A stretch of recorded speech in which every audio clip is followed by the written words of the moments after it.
Hello दोस्तों, हमने कल के एपिसोड में देखा कि मल्हार और सुमित दोनों रुक्मिणी के लिए बा से कह रहे थे कि बा रुक्मिणी को आईपीएस ऑफिसर बनने की परमिशन दे दीजिए बा, वरना उसका सपना अधूरा रह जाएगा। तो अब हम आगे देखेंगे। आगे हम एपिसोड की शुरुआत होती है, रुक्मिणी को सुमित घर में लेकर जाते हैं और उन्हें बैठाते हैं। तो घर में जाते ही रुक्मिणी देखती है कि उनके रूम में उनकी जितनी भी ट्रॉफी जो स्टोर रूम में रख दी गई थी अब उनके रूम में होती है। और वो देखकर बोलती है कि इस ट्रॉफ़ी को यहाँ पे किसने रखा, अगर बा ने देख लिया तो वो बहुत गुस्सा करेंगी, इन्हें जल्द से जल्द यहाँ से हटा दीजिए सुमित जी। उधर से बा आती है और कहती है कि ये सब ट्रॉफ़ी तुमने फिर से ला दी, और कहती है कि मैं मजाक कर रही हूँ, ये सारी ट्रॉफ़ी मैंने ही और मैं ये चाहती हूँ कि तुम एक अच्छी बहू के साथ साथ एक अच्छी आईपीएस ऑफिसर भी बनो और तुम अपने सपनों को पूरा करो। यह सब सुनकर रुक्मिणी बहुत ही खुश होती है और सुमित भी खुश होते हैं। फिर तीनों गले मिलते हैं और जल्दी से बा बोलती है कि तुम जल्दी से ठीक हो जाओ, तभी तो तुम अपनी सपने को पूरा कर सकोगी, अपने फ़र्ज़ को पूरा कर सकोगी।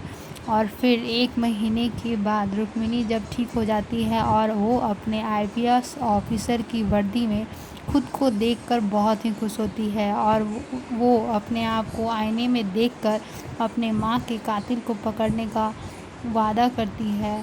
और जो सपना उसका बचपन से होता है, अपने माँ के कातिल को पकड़ना, एक बेस्ट आईपीएस ऑफिसर बनना, वो सपना आज उसका पूरा हो चुका होता है। रुक्मिणी खुद को आईने में देखकर इमोशनल हो रही होती है, तभी सुमेध आ जाते हैं और फिर सुमेध और रुक्मिणी एक दूसरे को गले लगाते हैं। फिर उधर से मल्हार आता है और कहता है सुमेध को कि तुम रुक्मिणी का आप आंखें बंद कीजिए, मेरे रुक्मिणी के लिए एक सरप्राइज़ है। सुमेध रुक्मिणी की आंखें बंद करते हैं और मल्हार रुक्मिणी को एक सरप्राइज़ दिखाता है जिसमें लिखा होता है रुक्मिणी सुमेध ठक्कर।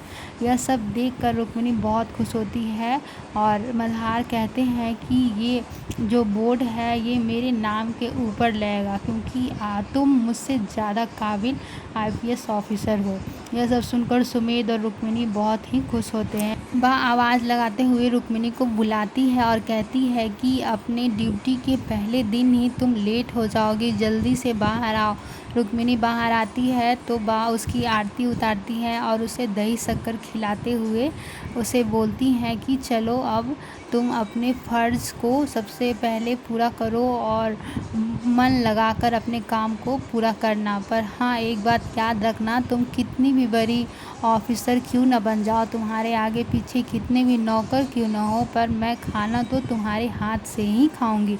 रुक्मिणी ये वादा करती है कि बा मैं ये वादा करती हूँ कि मैं खाना हमेशा आपके लिए बनाऊंगी, चाहे मैं कितनी भी बड़ी आईपीएस ऑफिसर क्यों न बन जाऊँ, पर मैं हमेशा आपके लिए एक बहू ही रहूँगी। ये सब सुनकर केसर बा बहुत खुश होती है और सुमेध कहते हैं कि आपके लिए एक और सरप्राइज़ है। यह सुनकर रुक्मिणी सोच में पड़ जाती है कि अब क्या सरप्राइज़ हो सकता है। तो वो देखती है कि उनके पापा आ रहे होते हैं। अपने पापा को देखकर रुक्मिणी इमोशनल हो जाती है और अपने पापा को गले से लगा लेती है और उनके पापा उन्हें सैल्यूट करते हैं। यह सब देखकर रुक्मिणी को बहुत ही गर्व फील होता है और उनके पापा बोलते हैं कि सपने तो सभी देखते हैं, पर नसीब वाले के ही सपने पूरे होते हैं। जब मैंने सुमित जी के बारे में जाना था कि वो एक 5वीं पास चाय वाले हैं, तो मुझे बहुत दुख हुआ था, पर आज जो मेरी बेटी के साथ और आपकी खुशी को देखकर मैं यह गर्व से कह सकता हूँ कि सुमेध जी से अच्छा लड़का रुक्मिणी के लिए कभी भी कोई भी नहीं हो सकता था। और फिर रुक्मिणी कहती है कि आज मेरे ड्यूटी का पहला दिन मैं अपने पति के साथ जाना पसंद करूंगी। और सुमेध और रुक्मिणी दोनों जाते हैं और बा किचन में खाना बना रही होती है, तभी शिवानी बा के कान भरती है और कहती है कि जहां आपकी सेवा करने का मौका आया तो रुक्मिणी ने तो ड्यूटी ज्वाइन कर ली, बा आपके तो कभी भी सपना पूरा ही नहीं हुआ बा से सेवा बहू से सेवा कराने का। तभी उधर से रुक्मिणी आ जाती है और कहती है कि बा आप जाकर बैठिए, मैं आपके लिए गर्मा गर्म खाना बनाकर लाती हूँ। बा कहती है कि तुम बहुत थकी होगी, तुम जाकर बैठो, मैं तुम्हारे लिए लेकर आती हूँ। और यह सब सुनकर रुक्मिणी बहुत खुश होती है और फिर रुक्मिणी अपने कमरे में जाती है और अपने माँ के फाइल को निकालते हुए उन दिनों को याद खुद से वादा करती है और कहती है कि वो अपने माँ के कातिल को जल्द से जल्द पकड़ लेगी। पर क्या यह सपना उसका सच होगा, देखते